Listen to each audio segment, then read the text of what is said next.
Quelle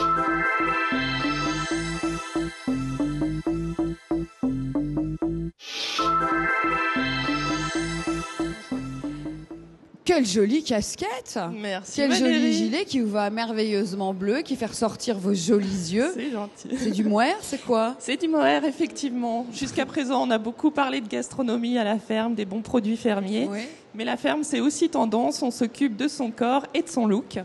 Alors, effectivement, au sein du réseau, il y a de plus en plus d'adhérents qui proposent, par exemple, des produits cosmétiques à base de lait de jument qui sont très réputés parce qu'il y a plein de vitamines, comme des vitamines B12, B5, C et A, qui ont plein de vertus pour votre peau, ou encore des huiles essentielles comme la lavande, par exemple, ou encore des parfums avec des pétales de fleurs. Voilà. D'accord. Mais vous n'êtes pas venu seul? Alors non, Il y a je ne du suis monde. pas venue Et seule, justement pour m'accompagner et montrer tout le mohair. Je suis venue avec des agriculteurs et des agricultrices. Il s'appelle comment? Il s'appelle Biquette. Joli, hein? Jolie C'est biquette, une on la remet là. Une Voilà. chèvre mohair. Donc il y bien. a des agricultrices qui font un petit défilé. Donc Joli. il y a Liliana qui porte aujourd'hui un boléro tricoté main en laine mohair et soie. Oui. Il y a Johanna qui porte un poncho et un béret également en mohair et soie. Sympa le poncho, hein? Ouais, Ouais, quand il fait c'est froid vraiment là bien. au mois de mars. Ouais. Il y a Mélanie qui porte un gilet à volant avec une étole pourpre qui est suivie de Stéphanie avec un poncho cuivre en pur mohair cette fois.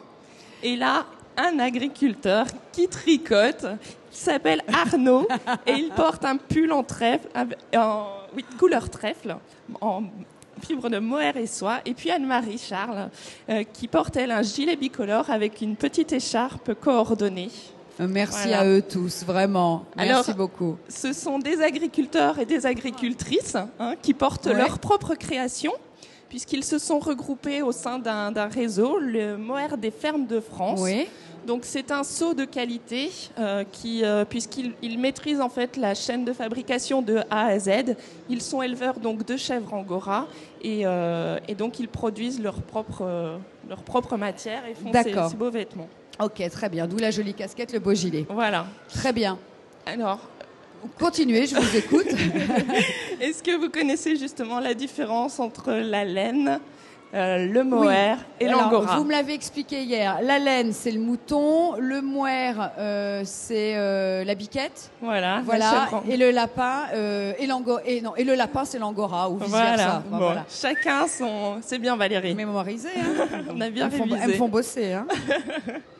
Alors pour arriver à ces jolis vêtements, eh bien, il y a plein d'étapes de fabrication, enfin de transformation. Donc il y a déjà la tonte, c'est 2 fois par an. Les petites biquettes se font tondre pour la première fois à l'âge de 6 mois, des petits chevreaux. Ensuite la laine, elle est triée. Donc il y a plusieurs catégories. Justement, la laine des chevreaux est mise à part et c'est ensuite pour être transformée et mettre à même la peau. Voilà, parce que c'est plus doux, c'est plus soyeux. Et puis ensuite, la mohair des chèvres adultes, elle est transformée plus pour les tissus d'ameublement. Alors une fois que la laine est triée, elle est lavée plusieurs fois dans des bains d'eau savonneuse et chaude. Et puis ensuite, elle est filée pour pouvoir paralléliser les fibres. Donc non, je n'ai plus. Voilà, c'est par là-bas. Elles sont là, les fibres. Voilà. Ici, voilà. Là. Et puis une fois que ces fibres peuvent être travaillées, il y a un grand ruban qui est fait et ensuite on peut tisser le fibre. Donc il y a des fils bouclettes qui sont très résistants, donc qui sont plutôt justement pour le tissage. Et puis il y a du fibre pour faire son tricot.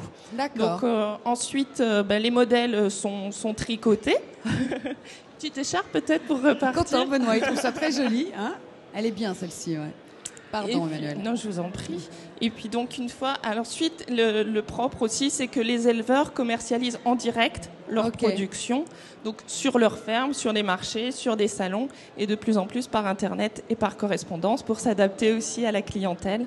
Voilà. Ok. Et puis beaucoup font des fermes pédagogiques ou des fermes de découverte pour justement montrer leur savoir-faire, qui est tout vraiment un savoir-faire français et vraiment de qualité, et on est vraiment très bien dedans. Et le partager, voilà. On est encore une fois dans la transmission, le partage, très important, qui fait partie, c'est l'un des critères effectivement développés par l'APAD.